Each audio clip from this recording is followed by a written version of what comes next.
আমি সকালবেলা ওটস খাচ্ছিলাম বসে বসে আর চাচুর সাথে গল্প করছিলাম। কারণ কি একটু তাড়াতাড়ি ব্রেকফাস্ট করি, দিয়ে আমি একটুখানি গরম করছিলাম দুধ চা, কারণ কি আমি একমাত্র এখানে চা খাই আর সবাই দুধ চাই খায়।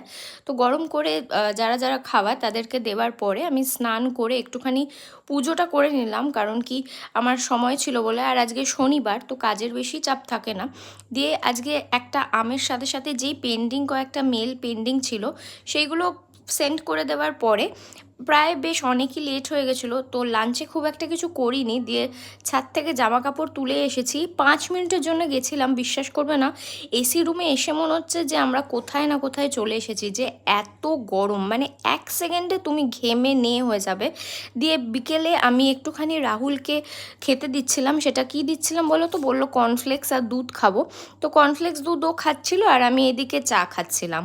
তো দেখা হচ্ছে পরের মিনি ব্লগে, টাটা।